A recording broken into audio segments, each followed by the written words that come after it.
Atau kan flavor Kalibata ya, dulu banyak banget kayak motor semua tuh, set ada polisi, itu pada ngompak, "Bang, polisi!"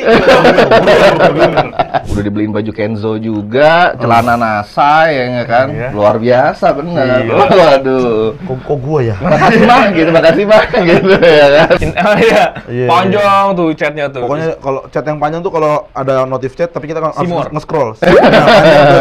Nah, gitu tuh panjang. Buah apa yang bikin happy? Tiba-tiba banget sih ya. Kita belum ada opening, jadi masih bebas. Bener. Buah hati. Salah. Apa? Buah yang bikin happy. Bikin happy. Ini buah hahaha. Bener. Sebenarnya bukan itu. Apa? Buahagia. Ketawain lah, respect. Nggak, maksudnya udah mulai mau jadi bapak-bapak begitu. Tadi gua lagi jalan ke sini. Benar. Video kita ini kan di SCBD kan. SCBD. Jadi gua Iya.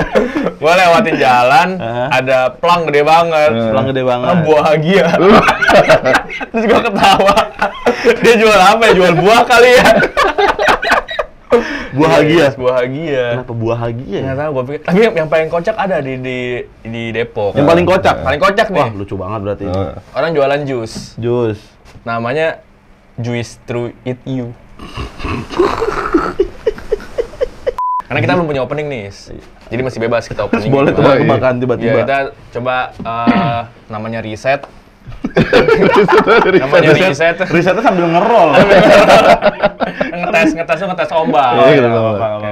Balik lagi nih, ada Rais sama Mas Ya. Satria. Yoi. Coach Satria. Coach Satria. Mas Satria. Kita di SCBD, kita mau ngomongin fenomena-fenomena hubungan di Jakarta. Ah, nice. Pas banget. Kok bisa pas gitu ya? Iya, gue juga bingung. Nama kebetulan. Kebetulan atau emang ya kita setting? Cuma sebenarnya sih nggak cuma di Jakarta ya. Maksudnya mungkin ada fenomena ini di luar kota. Tapi Di karena mana gue aja. tinggal di Jakarta, Lebih lebih sering- sering Depok sih. Iya kan aktivitasnya lebih sering Iya, di Jakarta. aktivitas di Jakarta. Dan bahasa-bahasa itu mungkin sering terdengar Iya. di Jakarta gitu. Bener. Sering kita dengar, sering kita mungkin tanpa kita sadar kita juga ngelakuin ke pasangan loh. Tanpa kita sadar ya. Nggak tahu juga sih gua, karena gua belum tahu apa nih mau kemana nih. Oke.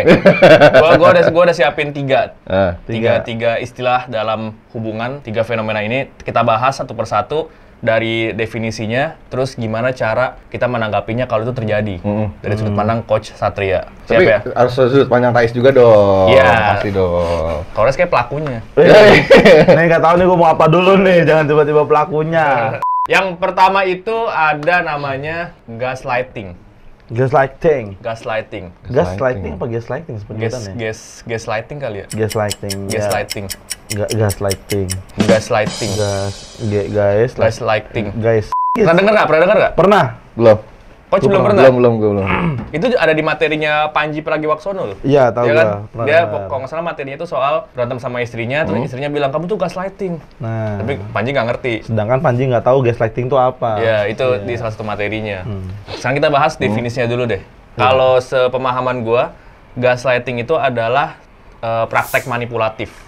Praktek manipulatif. Ya, ketika misalnya lagi berantem atau ribut soal apapun dalam hubungan, biasanya tuh gaslighting bikin pasangan kita, padahal kita yang salah nih, tapi kita bisa bikin pasangan kita dia yang merasa bersalah jadinya. Kayak play victim gitu lah ya. Ya, kurang lebih playing victim. Nah, mungkin tuh ya ini mungkin terminologi aja kali ya. Gaslighting Ya. tuh isinya ada manipulatif, ada playing victim, itu semua jadi satu dan kita jadi namanya Gaslighting. gaslighting.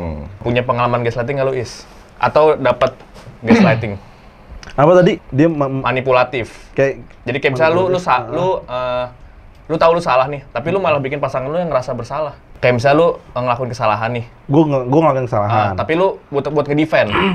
Lu ngedefend kesalahan lu dengan bikin seolah-olah dia yang salah jadinya, Oh, mungkin pernah. tapi nggak sadar. Iya, karena gue nggak tahu apa namanya maksudnya arti tadi tuh gaslighting, baru tahu kan gue. Tapi manipulatif tahu dong? Hah? Manipulatif. Iya, tahu. Pernah gitu? Ya kayak gitu pernah kayaknya. Oh gila. Gimana nih, Coach? Mungkin kayak contohnya tuh kayak lu ketahuan sama pacar lu, ternyata lu pinjem di pinjol. Iya kan? Terus habis itu lo diomelin. Terus lo bilang, gua pinjem duit di pinjol ini buat biaya pacaran kita yang gitu. Oh, nah, kan untuk kamu ngedefend. banyak, aku harus gimana gitu kan. Iya, Bisa iya, jadi iya. kayak gitu. Nah, itu manipulatif tuh. Kayak gitu ya. Terus cewek lu juga kayak, aduh, Oh, kamu baik iya. banget ya. Baik banget. Oh, nih. jadi seakan-akan dia yang bersalah. Iya, Gua jadi yang gue salah salah nih nih, karena gue gitu. malah marah-marah. Yoi. Itu sikap-sikap gaslighting? Pernah sih kayaknya sih. Oh, oke. Kayaknya pernah deh. Gue tuh kemarin udah sempat riset. Wah, emang si riset nih mantap. Riset. Tanda-tanda nih riset dikumpulin oleh tirto.id ya. Isinya tuh tanda berhubungan dengan gaslighter. Anda terus diingatkan akan kekurangan diri. Anda sering merasa tidak aman. Anda merasa seperti berjalan di cangkang telur. Cukup ini metaforik ya, di cangkang telur. Bahasanya metaforik, apa segala macam luar biasa emang penulis. Gila banget emang Reja nih. Oke, gaslighter tak mau mengakui kekurangan dan agresif saat dikritik. Terus ada lagi, Anda mencela diri sendiri. Anda selalu meminta saran pada gaslighter. Menyembunyikan dan memaafkan segala pemaksaan dari gaslighter. Anda merasa sendiri dan mengisolasi diri di bawah tekanan gaslighter. Jadi orang-orang yang melakukan praktek ini bikin dia sosoknya seolah-olah jadi yang nggak tergantikan. Sehingga kalau misalnya lagi berantem nih, biasanya tuh ngomongnya, kamu masih untung ada aku mau sama kamu. Iya benar-benar. Pernah nggak coach ada klien kayak gitu? Ada. Gila juga tuh kalau sampai kayak gitu tuh. Jadi gue pernah punya klien nih, perempuan. Cowoknya tuh sering kayak gitu. Sering kayak membanggakan dirinya kalau misalnya lu nggak ada gua, hidup lu hancur. Siapa lagi mau nerima lu selain gue gitu. Seakan-akan yang paling template tuh gitu tuh. Iya. Dan akhirnya si cewek ini nih jadi susah mau cabut dari hubungan yang rusak ini nih susah. Karena gitu dia mikirin tadi. Bener, karena itu disuges tiap kali gitu loh. Ketika lagi berantem, habis itu dipukul terus bilang, ya lu tuh udah nggak berharga. Kalau nggak ada gua, siapa lagi? Tapi mau sama lu. Mau sama lu gitu. Wah gila, jahat juga ya. Rusak tuh, sakit banget tuh orang. Toxic relationship. Iya, udah masuk toxic banget. Nah, itu hubungannya dalam pacaran atau udah suami istri? Pacaran. Masih pacaran. Masih pacaran. Masih ada kesempatan untuk cabut lah gitu. Iya. Tapi kalau itu diangkat ke pernikahan, itu lebih parah lagi. Iya gitu. sih, Dan itu. Pasti banyak kayak gitu tuh. Biasanya kemungkinan gedenya yang kayak gitu akan lebih dominan muncul atau kelihatan pas lagi pacaran atau sudah menikah. Pas pacaran. Tapi kalau pas pacaran dia bisa jago ini nutupin pas lagi nikah malah keluar, bahaya juga tuh. Tapi kata-kata kayak manipulasi itu tuh pasti ada tuh. Dan sebenarnya sih perempuan itu tuh tahu tuh. Gitu. Cuman ya gimana? Kalau kata perempuan, gue udah nyaman, gue udah sayang sama dia gitu. Jalanin aja dulu deh gitu. Nanti juga berubah gitu. Itu. Nah, ada pemaafan seperti itu, maka terus jadilah tuh pasangan yang seperti itu tuh gitu loh. Menganggap itu ya biasa aja jadinya gitu. Padahal nyakitin.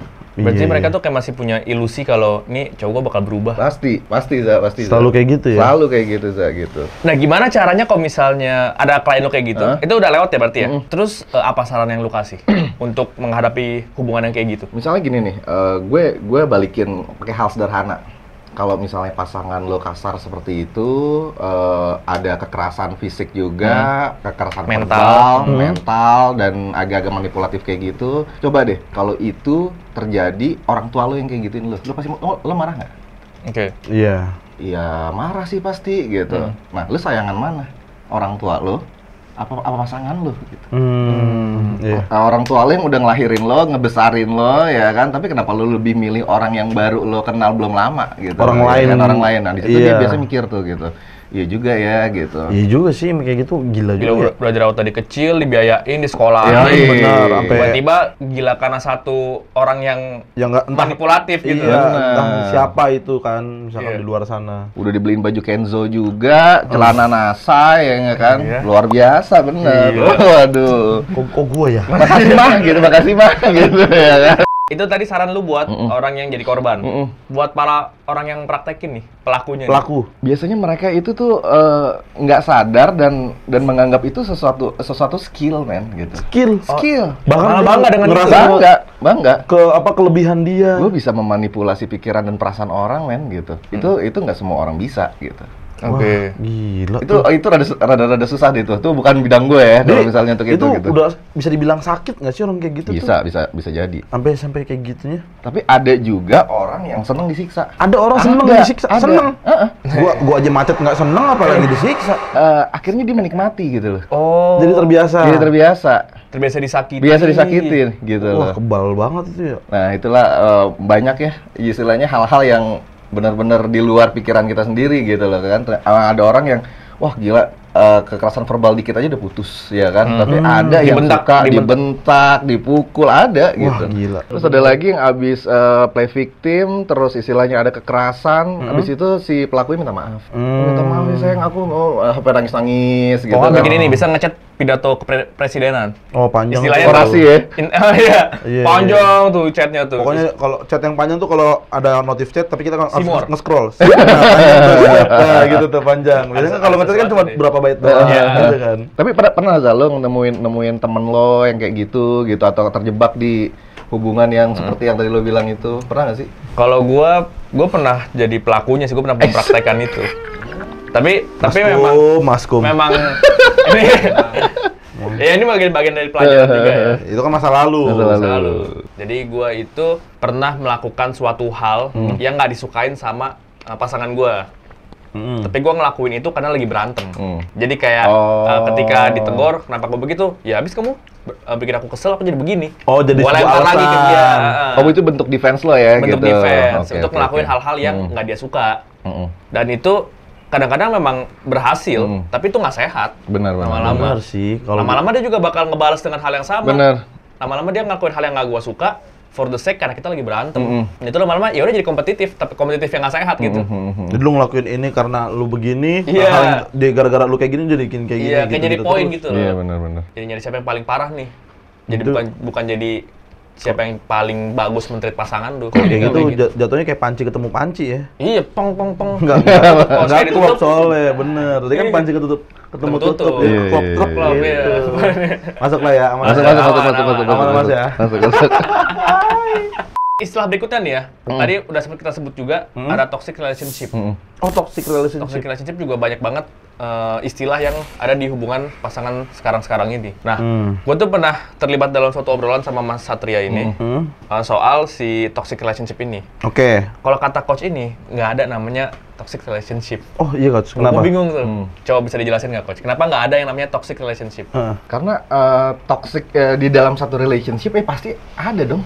Toxic kayak gitu. Tapi itu kan nggak bisa juga diangkat sebagai hubungan ini adalah penundukan sampah gitu. Iya. Padahal kan sebenarnya yang sampah itu bukan hubungannya, tapi individu ini gitu. Iya, kaliannya ini. Iya, kaliannya ini gitu loh. Jangan dicampurin sama hubungan yang dua orang jadi satu ini. Dan kadang mereka itu gampang banget ngejudge, hubungan kita nih toxic nih, penuh dengan toxic nih gitu. Oh, gue kejebak di toxic relationship nih gitu loh. Akhirnya bikin stigma itu sendiri gitu tanpa konsultasi sama profesional kayak gitu ya kan. Sembarangan diagnosa gitu loh sebenarnya. Sekarang gitu banyak kayak gitu tiba-tiba ada. Oh iya, main diagnosa sendiri. Iya, diagnosa sendiri. Kalau tiba-tiba di ini ada bipolar, gitu. Emang udah periksa apa belum? Kalau ini MBTI tau nggak? Nggak tahu tuh. Yang terhasil INFP, INFJ, ESFP. Gue introvert. MBTI kalau nggak salah. Gue nggak tahu. Jadi ntar kalau misalnya udah toxic nih, tapi kita cocokin lagi nih dari zodiak. Habis itu dari nyari persamaan gitu lagi supaya kita bisa lupa sama si toxic hubungan kita ini. Maka tadi kan nggak ada yang namanya hubungan toxic kan, yang ada individunya. Individunya. Ketika dua individu bersatu, ya mereka saling melempar sampah yang mereka makan sama-sama. Iya. Makanya kadang-kadang lu sering aneh kan, kalau misalnya ada orang, gue terjebak dalam toxic relationship, tapi lu tetap di situ. Itu nggak terjebak, lu betah berarti. Bener. Kalau lu udah toxic, kenapa nggak cabut? Yang pertama gitu kan. Toxic relationship. Kalau ada sampah pasti ada tong sampah dong, ya kan. Itu nggak bisa ini ya. Dipisahkan itu bener, gitu loh. Dia saling klop lah. Klop lagi. Bener. Kita tutup, ketemu sampah. Bener. Bener. Gitu. Jadilah toxic relationship itu. Jadi. Lagian juga gue kadang-kadang suka mikir ya, orang yang bilang hubungan gue toksik nih, hubungan gue toksik. Nah, standar toksiknya itu sampai apa sih? Bener, standar toksiknya juga nggak jelas. Kadang-kadang kan kayak sebelum-sebelumnya kan banyak standar-standar yang kita belum temuin. Bener. Iya nggak sih? Kayak misalnya lo hari ini ribut sama pacar lo, cuman gara-gara sepele, apakah itu bisa dibilang toxic relationship? Kan nggak juga. Tapi bisa aja dia ngeklaim itu toksik. Sehari lo ribut. Ya kan, dalam seminggu ada 7 hari, 6 harinya santai-santai aja. Ayo coba hari ini. Iya kan, kayak hari ini misalnya santai-santai aja. Iya. Pas ketemu ribut-ribut dikit wajar lah, konflik gitu. Berarti istilahnya terlalu banyak konflik nggak bisa juga disebut toxic relationship karena standarnya juga nggak jelas gitu. Iya, maksudnya apa gitu minimal harus dibilang toxic ya kan? Aneh ketika banget suatu sih. hubungan, oh ini udah toxic nih. Apa gitu apa, kan? Standarnya apa gitu. Bener. Dan akhirnya jadi kita sering kejebak sama arti kata yang kita nggak tahu artinya apa sebenarnya esensinya gitu loh. Anak nakal juga banyak kan, nakal tuh kadang-kadang beda tuh. Ada yang pulang belum maghrib belum pulang, nakal bisa dibilang. Gua dulu dibilang nakal kalau gua main nyebrang jalanan. Tuh, Iya, benar. Gua harus main cuma di daerah komplek. nyebrang sembarangan nakal kamu. Iya, iya benar. tapi bener gua ketabrak. Itu beneran nakal loh namanya. Oke, gua mau minta tips dulu nih coach buat orang-orang yang merasa terjebak di toxic relationship tapi masih di situ aja. Sadar diri lah istilahnya gitu. Minum obat ya, kan namanya racun ya dengan obat ini. Bener, Minimalisirnya. sadarin dulu benar-benar kenapa sih kalau memang ya benar-benar terjadi ini gue terperangkap dalam toxic relationship, sadarin gue ini tujuan hubungannya mau kemana, gue sayang nggak sama diri gue gitu. Oke. Kalau misalnya lo udah ngerti tujuan apa sih namanya hubungan lo mau happy, mau yang lebih dewasa, di sini lo ngelihat nggak worth it ya udah cabut. Kalau misalnya lo sayang sama diri lo lebih dari lo sayang sama si toxic itu, cabut. Lebih sadar diri deh, lebih sadar diri, introspeksi sama banyak bertanya sama diri sendiri. Nah, itu tuh kita gue maunya apa sih sebenarnya, gue butuhnya apa sih sebenarnya gitu. yang kayak sebelumnya ya, kita tuh agak jarang ngomong sama diri sendiri. Bener, Ya. dan istilahnya Self talknya itu. nanti Self-talk-nya itu, nurani lo akan bilang nih nanti nih, kayaknya lo gini aja deh, kayaknya lo gini aja deh gitu. Ikutin deh, mendingan deh. Daripada terlambat. Sampai kayak takutnya jadi kayak waktu itu yang tayang yang tadi gua bilang tuh, dia jadi menikmati si toxic itu dia menikmati. Jadi hal yang biasa Jadi malah. biasa. Itu udah titik yang paling bahaya ya. Yoi, bahaya banget. Gila sih. Sama itu sih jangan pernah ngeklaim tiba-tiba hubungan lu toksik sih. Iya, benar. Anda kan nggak tahu standar toksik itu apa. Yoi, Kadang suka bener. lebay gitu kayak upload di story hubungan gue udah toksik nih. Ya Allah. Datang ke acara stand up ada yang lebih buruk dari datang. Sok-sok toksik. Ribut dikit, pasangan gue bipolar deh kayaknya deh. Bipolar. Kan? Belum tentu.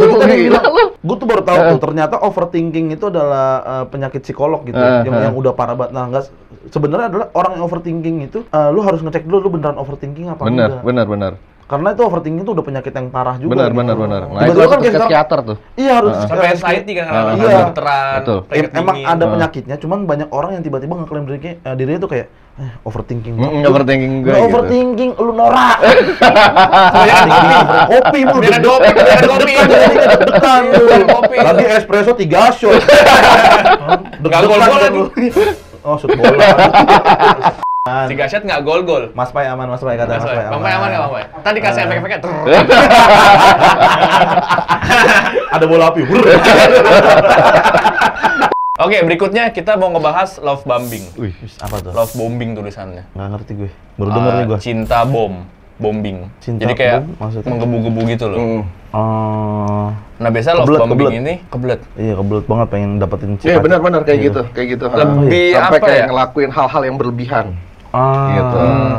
Kalau pemahaman gue love bombing itu adalah ketika lu abis lepas dari suatu hubungan nih, terus abis itu lu kesepian, ketemu satu orang yang klop nih, tiba-tiba nih, pas sudah jadian, wah itu menggebu-gebu banget cinta lu.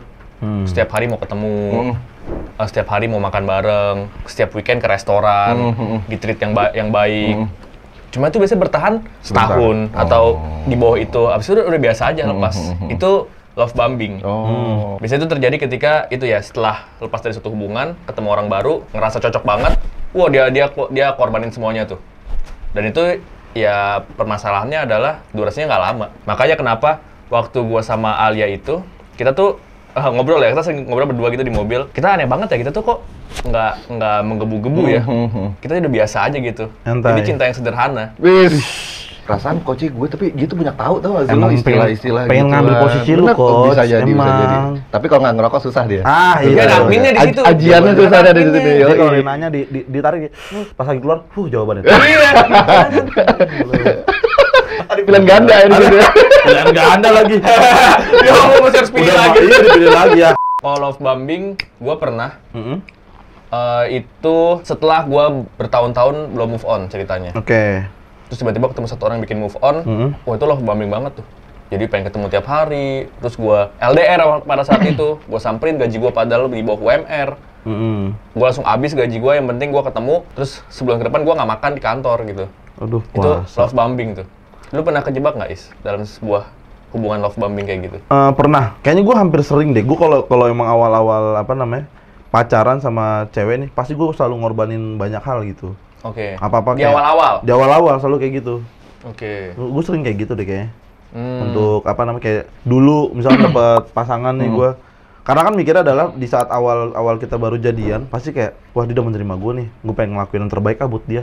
Cuman kan lama-lama kan udah sering-sering ngasih hal yang terbaik, cuma ayo dah santai aja, mulai disperin tuh, diturunin jadi biasa aja gitu. Oke, tapi masih bertahan?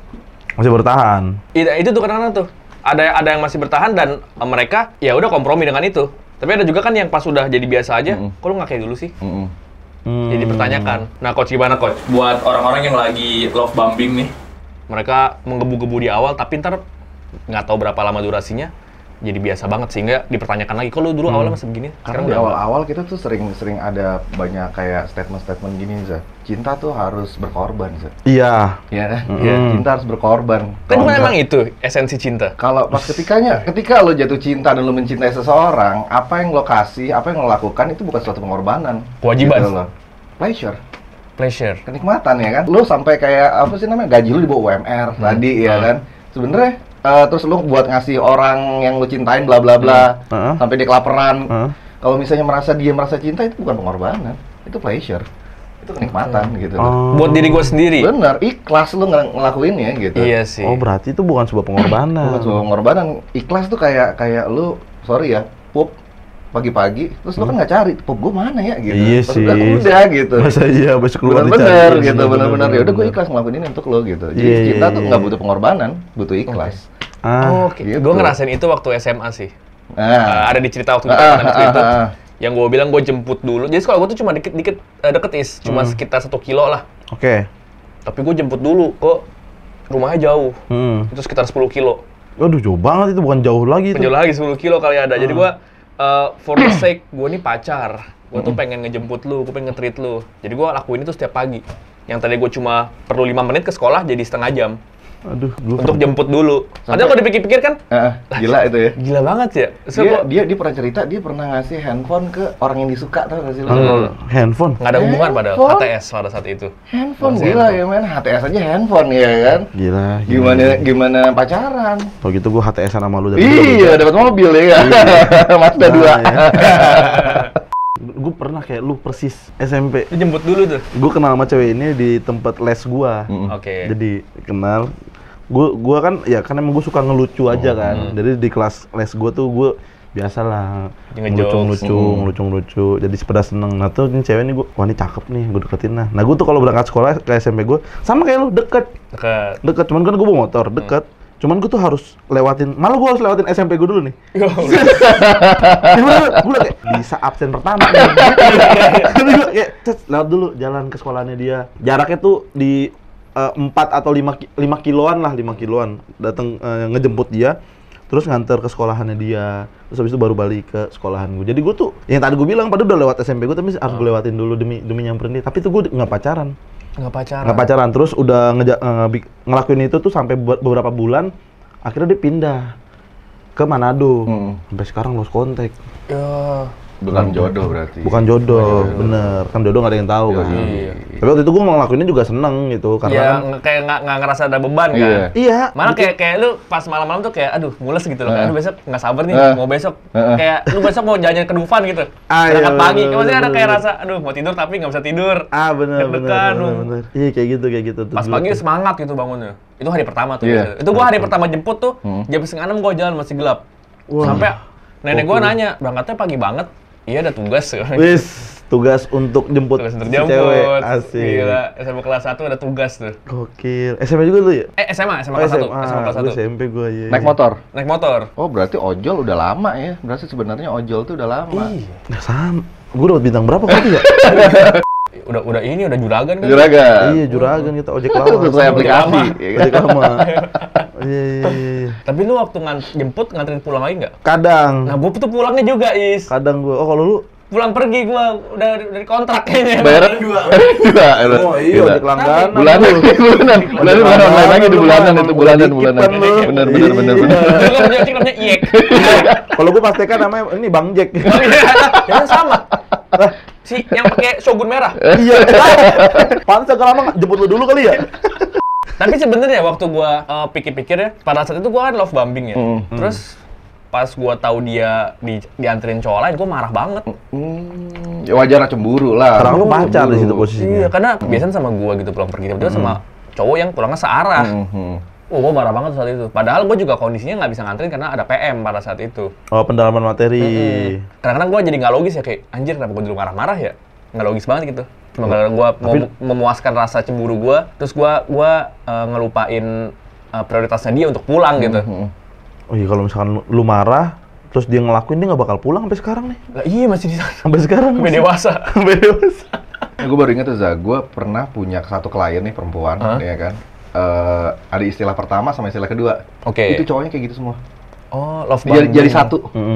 Pertama-tamanya cowoknya tuh gila-gilaan banget mencintai dia kan. Awalnya dia nggak suka gitu, akhirnya dia suka. Terus selama 1 tahun, 1,5 tahun itu berubah jadi play victim kayak gitu.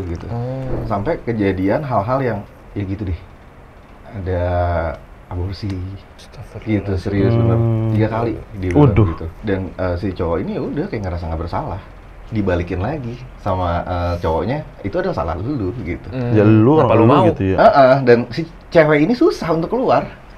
Akhirnya dia menikmati itu. Jadi gitu ya udahlah jalanin aja gitu. Ya udah jalanin aja. Gue udah konsultasi segala macem. Akhirnya ya udah itu pilihan lu gitu. Iya. Kan lu kan cuma mengarahkan. Benar, gue juga cuma keputusan semua diambil sama klien. Iya, itu. Dan itu parah deh itu. Orang-orang kayak gitu tuh parah banget. Jangan sampai. Amit-amit ya. Amit-amit. Oh gila, di zaman sekarang tuh hubungan kayak rumit banget ya. Zaman orang tua kita kayak surat cinta. Iya, ketemuan sederhana tiap itu. Weekend malam mingguan, makan di pinggir jalan, flyover. Sekarang kan lagi orang flyover sekarang. Dulu nongkrong di flyover tuh banyak tuh. Zaman dulu, pernah gue mas di Kalibata, kalau kan flyover Kalibata ya, dulu banyak banget ya, motor semua tuh, set ada polisi, itu pada ngompak, bang polisi. Jadi touring tiba-tiba. Iya, emang gitu kan, kalau pengangguran kan kompak kan, bang kan pengangguran semua dari situ, pada cabut, pernah gitu kan. Motor itu kereta lewat tuh, ih kereta.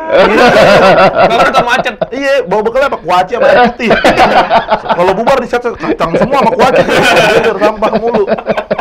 Tapi menurut lu faktor apa sih, Coach? Apa ya? Zaman kan juga semakin berganti zaman ya kan. Faktor waktu juga, sosial media, terus contoh-contoh yang jadi panutannya tuh udah mulai ngasih sesuatu hal yang harusnya kayak gini loh, kurang bisa dipertanggungjawabkan gitu. Waktu itu gue pernah ngobrol sama Reza di awal-awal, gue nggak mau bikin satu konten yang gue nggak bisa pertanggungjawabkan kelak nanti gitu loh. Ya entah misalnya anak gue nonton kelak jadi seperti itu, gue takut gitu, gue nggak mau gitu. Itu sih. Kalau dipikir-pikir tadi bilang yang pacaran zaman sekarang tuh ribet banget bener dah. Kalau dulu kayak kita ketemu sama cewek baru, PDKT, nongkrong di sesederhana di warkop, flyover tuh kayak udah biasa, seru aja gitu. Kalau sekarang tuh minimal coffee shop mana ya? Pulang bareng jalan kaki. Pulang bareng jalan kaki, nunggu metro mini, iya nggak sih? Aduh. Lebih menekankan kepada kualitas perasaan ya gitu. Iya, lebih terseran. Wah, itu udah seneng banget ya kan. Sekarang tuh gengsi lu mau di mana gitu. Bener, Reza sampai ngumpulin duit buat beli handphone itu cewek gila gitu. Bisa nonton TV ya. Mantep. Gua pakai terakhir buat nonton penghuni terakhir, episode terakhir. Seru banget, cuy. Oh, yang ada antena panjang? Iya, ada antenanya. Oke, jadi itu ya 3 istilah fenomena dalam hubungan di zaman-zaman sekarang. Kita udah bahas gaslighting, terus ada toxic relationship, sama love bombing. Tapi love bombing nih, Coach. Tadi gue udah nanya belum sih gimana cara menangani kita supaya nggak love bombing gitu? Ya, seperti yang waktu itu di konten kapan ya, lu tuh ngomong masalah kepercayaan, gue nggak mau percaya 100%. Terus lu juga sebut juga, gue nggak mau 100% cinta. Itu caranya. Jangan kasih 100%. Jangan kasih 100%. Gitu. Dan kalaupun ada juga KPR. Nggak akan sampai 100% kan yang kemarin lu bilang, Coach, yang sebelum-sebelumnya tuh. Nggak ada, tapi istilahnya pas ketika kita mulai terobsesi nih, misalnya nih cewek atau cowok ini susah banget kita dapetin nih gitu. Hmm. Langsung deh nih kita tambahin lagi. Untuk apa? Untuk bikin satu image yang bikin si orang itu tuh tertarik sama kita gitu. Ya. Branding Branding, branding. Persona. Nah, bisa jadi tuh pas ketika nggak dapat, wah itu stresnya luar biasa itu. Wah, iya sih. Bisa jadi luka batin juga, versi Trauma. terbarunya dia Tuh, ya kan berarti gitu. Intinya jangan sampai 100% lah ngasih semuanya. Jangan. Sisain beberapa persen buat diri lu sendiri Bener. juga. Ya kan buat keluarga kan belum kan, Iya. kemarin bilang kan teman-teman. Cintai orang itu semampunya aja. Nah, bener. Semampunya aja. Kalau Reza mbaknya sesederhana. Sesederhana ya, mungkin. semampunya aja. Iya. Karena gue realistis ya kan. Bener, Cicilan betul. banyak jadi harus semampunya. Iya. Iya, nggak usah, Yoi. nggak usah muluk-muluk. Nggak usah muluk-muluk. Oke, itu dia 3 fenomena hubungan di Jakarta atau di zaman sekarang lah ya. Zaman sekarang. Love bombing, toxic Toxic relationship, sama gaslighting. Coba buat teman-teman yang udah nonton, ceritain di kolom komentar, pernah punya pengalaman serupa atau enggak? Ntar siapa tahu ceritanya menarik, kita bisa bahas juga di sini. Dan buat teman-teman yang punya tips gimana menghindari 3 hal tadi yang kita udah bahas, tulis juga di kolom komentar. Sampai ketemu di video-video berikutnya.